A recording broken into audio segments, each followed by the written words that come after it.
Really hard to catch a break in the rainy action across central and eastern Kentucky, and I'm tracking the potential for local high water issues just ahead. An online predator manipulated hundreds of girls to get sexual pictures. The FBI says 2 of those victims are in Kentucky, and they're worried there could be more. How this woman took control over her boss's credit card accounts and racked up tens of thousands of dollars in fraudulent charges, coming up. Tracking, alerting, protecting. WKYT News starts now with First Alert Weather. Good afternoon to you. We just can't seem to shake this stormy weather. We are tracking more rounds of showers and storms that could bring more heavy rain to the bluegrass. And we are tracking the chance for more flash flooding on this First Alert Severe Weather Day. We begin with Chief Meteorologist Chris Bailey. And you said it in that tease earlier, we just can't seem to catch a break, right? Yeah, we really can't. Now, the little bit of a break we have today is the fact that the flash flood threat is nowhere near as high as what we've had over the past couple of days. Still, though, localized areas could be talking about some high water issues. There's a flood warning until 10:15 parts of Knox and Whitley counties. That's from earlier stuff, very early this morning. It's more precautionary to allow the creeks and streams to get back to within their banks. Heaviest rains as of now stretching from McKee in Jackson County back to the west toward Liberty, Casey County, into parts of Lincoln County. Strongest thunderstorm across central and eastern Kentucky is right on top of McKee. Between McKee and Annville here on 290, it is raining to beat the band on 421. That'll head over into the western parts of Owsley County. So folks into Boonville and Beattyville, Lee County, boy, the sky is barking to your southwest. That storm is going to roll its way right on top of the area with a lot of thunder, lightning, heavy rain, maybe a touch of some pea-sized hail with that as well. In southeastern Kentucky, just an isolated shower thunderstorm. Not a whole lot in the northeastern parts of the area. Little bit of some heavier rains now east of 75 working into Harrison County. That's the trend that we see for the rest of the evening. It is much more scattered in nature compared to the past several evenings. But when I come back here in about 15 minutes, we're going to track more rounds of thunderstorms. What else for the next 7 days? An absolutely crazy pattern, guys, that just shows no signs of letting up. Thank you, Chris. The National Weather Service is confirming an EF0 tornado did touch down in Fleming County yesterday. It ripped through a small area on Maysville Road in Flemingsburg. It destroyed a shed, knocked down some trees. There were no reports of any injuries. Coming up on WKYT News at 6, we will hear from leaders of the National Weather Service about that damage. Yesterday's storms also caused some problems at Heaven Hill Distilleries in Nelson County. The storm ripped off the roof of one warehouse and partially damaged a second one. Leaders at the distillery say contractors did not find any additional damage on the property. They also say there does not appear to be any damage to the barrels inside the warehouse. We're told it will take a couple of weeks to repair both warehouses.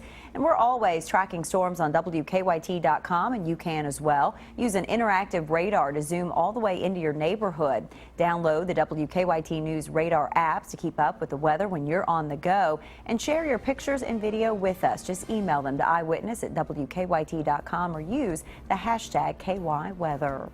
Their goal is to make Lexington a safer place. This weekend, community leaders and activists will participate in a community fun day at Douglas Park.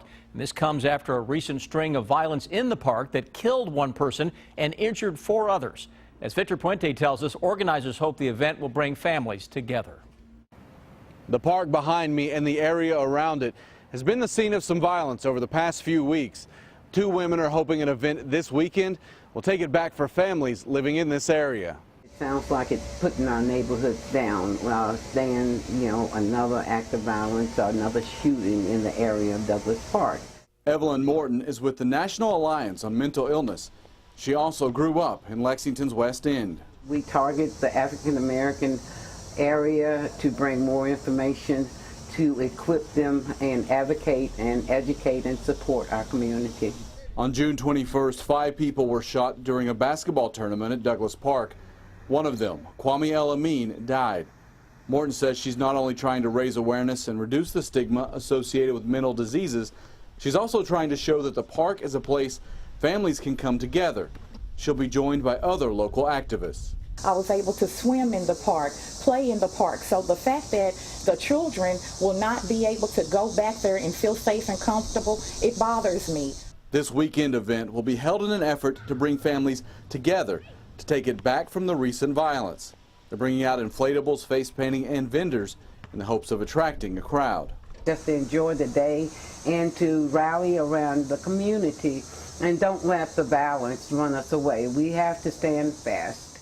The festivities start at noon on Saturday and are supposed to last until 4. Best of all, the event is free. In Lexington, Victor Puente, WKYT. A citywide Stop the Violence rally is scheduled for July 18th in Lexington. Kentucky State Police are investigating a deadly shooting involving an officer. Our county-by-county coverage begins in Hardin County. Police say on Tuesday they got a report of a man who was armed with a knife outside a home. When they arrived, they say 28-year-old Joshua Blau came at them with the knife.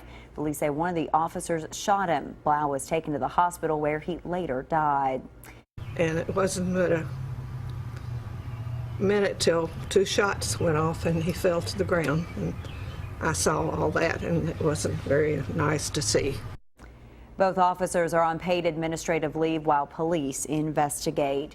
In Letcher County, state police are investigating a crash that killed one woman. It happened Sunday on Highway 7 in the Carbon Glow community. Investigators say Lisa Sloan lost control of the car and flipped several times before crashing into an embankment. Sloan was pronounced dead at the scene. A passenger in the car was taken to the hospital. Police say both people in the car were not wearing seat belts.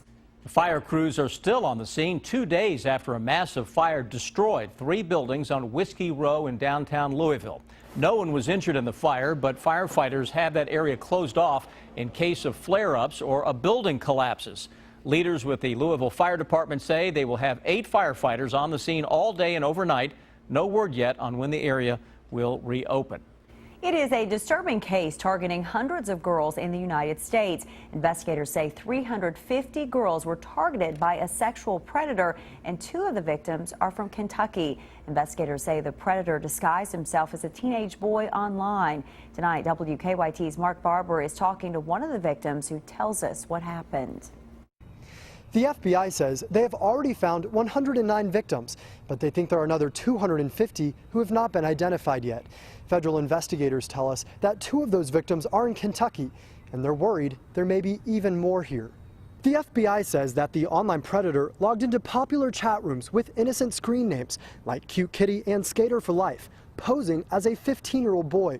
The FBI tells us the man on the other end of the computer screen, 31-year-old Lucas Chancellor, gained the trust of hundreds of girls in 26 states and 3 countries.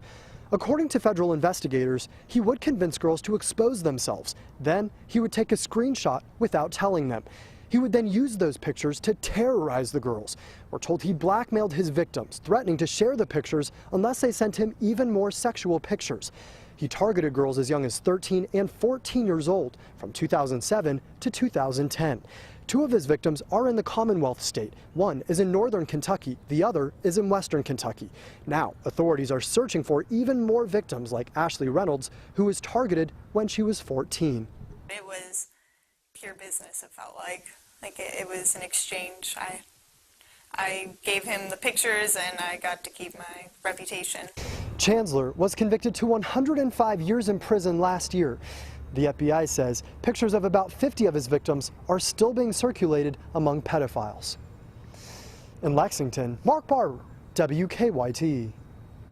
Well, if you think you may be a victim or know someone who is, visit our website, WKYT.com. We have a link to a form that the FBI is using to identify victims. We also have links to resources that can help parents protect their children from becoming a victim.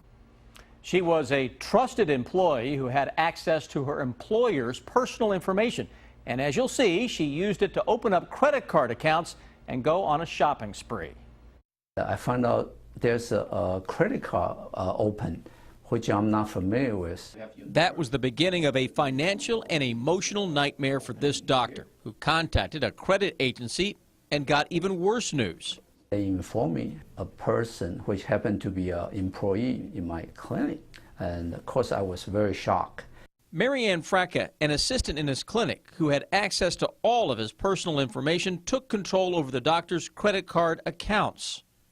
Makes themselves either an authorized user or essentially changes address information to gain access to the account. Fracca racked up more than $40,000 worth of charges on the doctor's credit cards. It's the emotional stress which is really taking a toll, because you feel you're betrayed by somebody you know. Hey, here's a gentleman that is well established, has good credit. He probably won't even realize that if he has another credit card open up in his name, that she can use it. She can fly under the radar for a good time before he even discovers that he has a credit card opened up. What did she buy? Unfortunately, it was all personal purchases. She was using these credit cards to purchase high-dollar merchandise from Gucci, Louis Vuitton, Burberry. And you have them right under your nose when you're not paying attention to your financial things, and you let other people take advantage of you. It's a very hard lesson, I have learned. Sadly, the ordeal is still going on. Getting your credit cleared from ID theft can take years. There's a lot of money involved. And they keep sending me the letters asking me to pay the debt. It really put a lot of stress on you. It's hard to concentrate on your work. Postal inspectors say the best way to combat ID theft and account takeovers is to request your free annual credit reports. Monitor their credit. If they see this activity going on, they need to contact the credit card companies immediately. The suspect in this case was sentenced to 5 years probation. It's new legislation that Kentucky Senator Mitch McConnell says will improve education in America's schools. And the first ad from the Republican side of the race for Kentucky governor hits the air. Bill Bryant has the bottom line.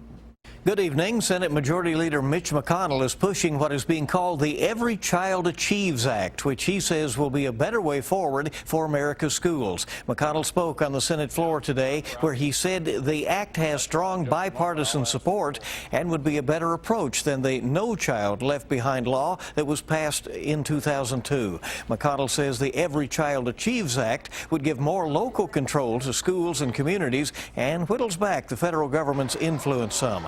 It would prohibit the federal government from requiring standards like Common Core. It has support from liberals and conservatives in the Senate. An arm of the Republican Governors Association running ads in Kentucky. They've started a day after Democratic candidate for governor Jack Conway hit the air with his TV spots. The group says it is putting resources behind GOP nominee Matt Bevin because there is polling indicating he could win Kentucky's off-year election. But the ad doesn't talk about Bevin. It attempts to tie Conway to President Obama. He ran for president with vague promises of hope and change, but Obama's liberal agenda has hurt Kentucky. Jack Conway runs for governor as an Obama liberal with more vague promises. Sound familiar? The Republican Governors Association ads are running across the state just as the Conway campaign gets its first statewide ad buy going. We showed you some of the Conway spot yesterday. And Conway's only opponent in the Democratic primary is suing to try to get the nominee's name removed from the November ballot. Jeffrey Young has accused Conway of illegally using resources of the state Democratic Party during the campaign. Conway flatly denies it. The case is going to the State Court of Appeals, whose decision is final. Conway got 79% of the vote to Young's 21% in the May primary. Bill Bryant, WKYT.